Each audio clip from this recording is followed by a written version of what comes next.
Hola, ¿cómo están? ¿Sabía que Allan Kardec es una de las personas esenciales para la historia del espiritismo?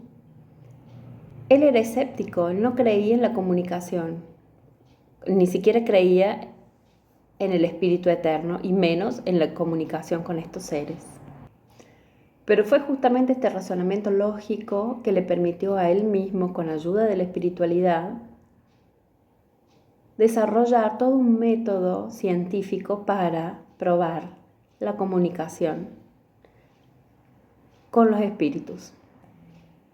Ese método sería irrefutable y trae la veracidad de la comunicación a todo el mundo. Finalmente reuniría todos esos conocimientos en la obra espírita traído por el Consolador, el Espíritu Consolador prometido por Jesús cuando fue crucificado. Allan Kardec, cuyo verdadero nombre es no lo quiero pronunciar porque no me sale, nació en Francia en 1804 y dedicó 30 años de su vida a la educación. Es traductor, educador, ha escrito varias obras pedagógicas. Una persona muy reconocida en el mundo de educadores y llegó hasta sustituir el director en sus ausencias de la escuela Yverdon en Suiza.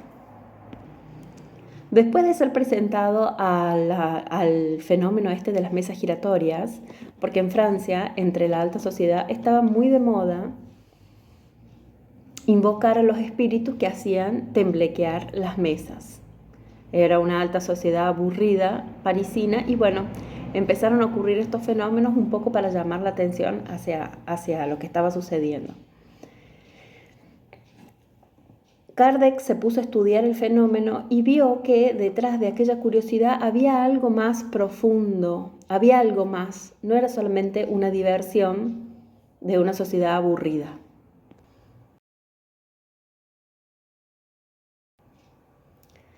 Allan Kardec fue invitado por los espíritus para entregar la nueva ciencia y la nueva filosofía al mundo, basada en los evangelios de Jesucristo, y es por eso que es considerado Allan Kardec el codificador de la doctrina espírita, invitado por los mismos espíritus.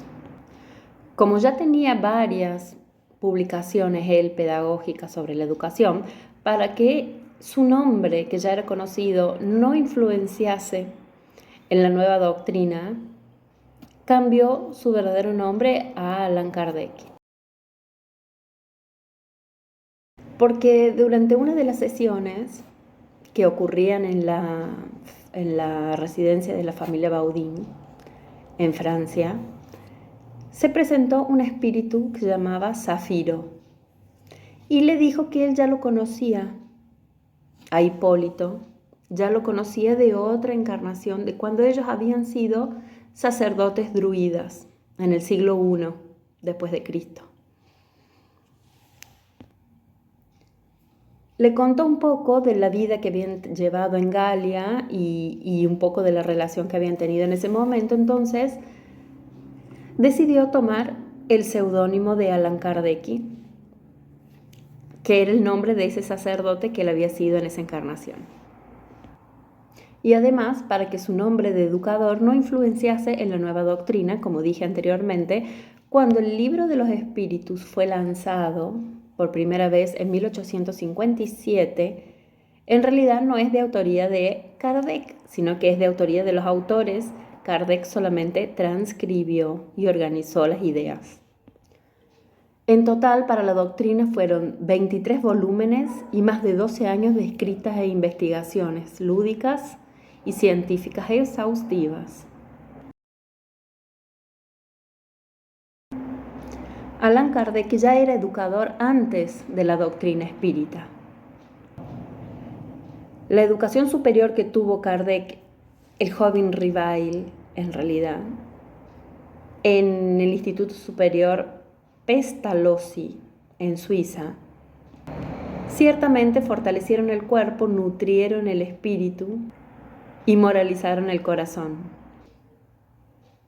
lanzó a toda Europa un nuevo método de estudios que abarcaba conocimientos generales de todas las materias: física, química, gramática, historia, geografía, todo en general.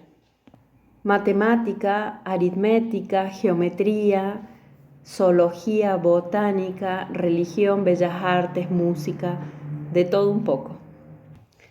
A partir de 1853, toda Europa tenía la atención volcada hacia el fenómeno de las mesas giratorias. Tenía la atención de toda la prensa y todos los escritores de la época hablaban del tema.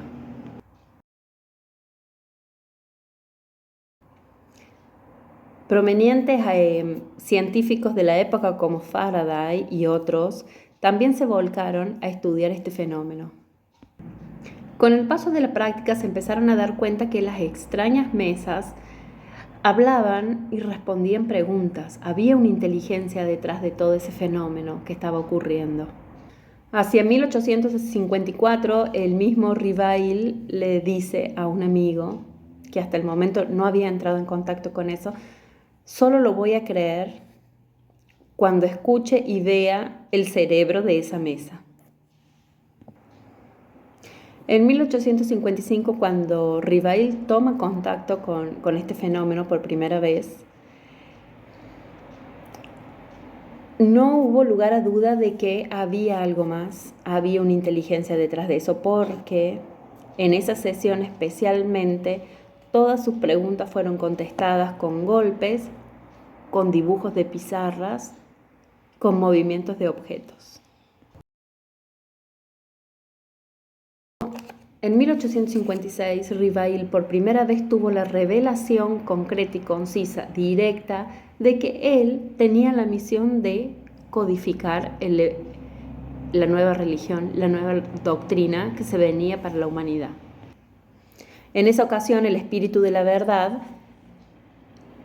lo pone un poco en el aprieto de decir: te puede ir bien o podés fallar. No hay problema si fallas o si no aceptas. Otro vendrá en tu lugar.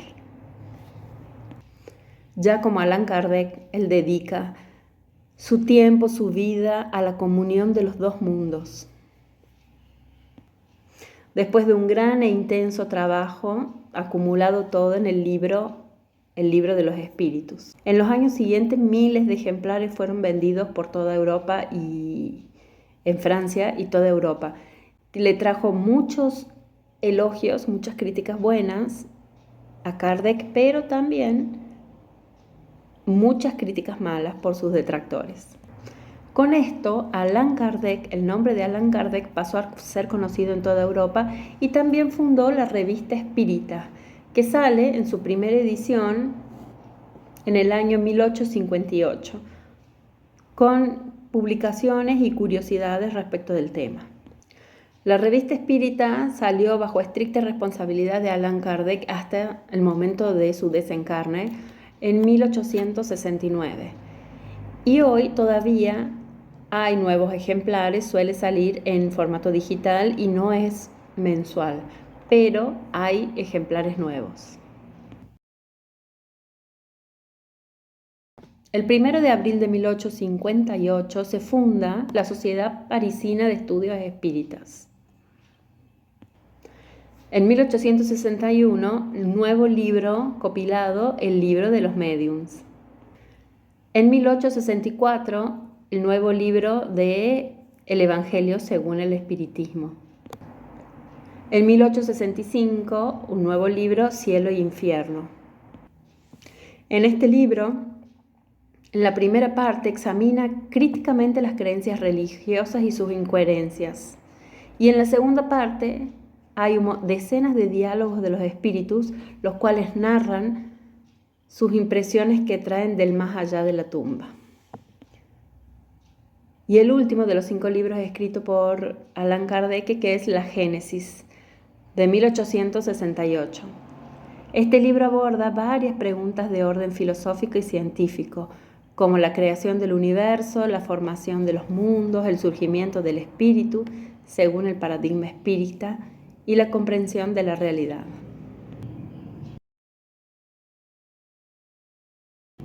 Allan Kardec se casó en 1832 con la también profesora Amélie Gabrielle Bourdet, socia del Instituto Pestalozzi en Yverdon,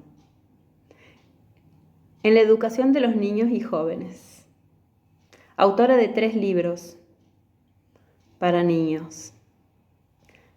Amélie era 9 años mayor que el profesor Rivail, pero era jovial física y espiritualmente, y no tuvieron hijos, pero educaron a muchos. En 1835 la pareja sufrió un revés significativo porque el instituto fue obligado a cerrar sus puertas. Sin embargo, con una esposa resignada y valiente fue fácil superar los tormentosos eventos amparándose mutuamente. Profundamente convencida por la verdad de la enseñanza,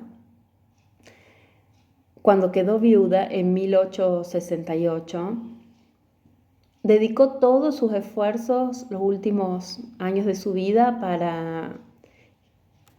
para generar la Sociedad Anónima del Espiritismo, para lograr una sociedad anónima, una personería jurídica para el espiritismo, y así poder que el legado de su marido no se pierda en la burocracia de la sociedad parisina. Ella dedicó sus últimos años a expandir la doctrina y los libros de su marido, no solamente por toda Europa, sino que también por el mundo, y gracias a sus acciones, en los últimos años había crecido muchísimo, se había expandido muchísimo por Europa.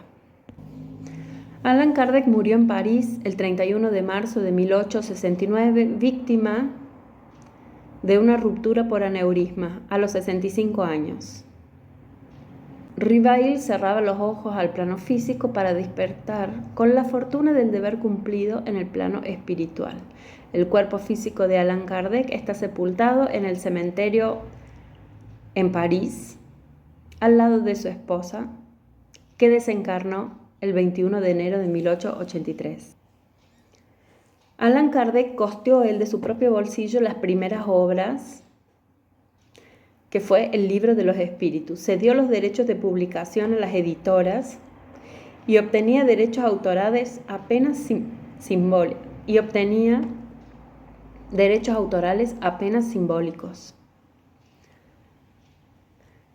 Kardec presentó a la Sociedad de Estudios Espíritas en 1862 el balance financiero de las publicaciones, que no llegaban a gran cosa. Algunas veces tenía que comprar las obras con descuento para distribuirlas.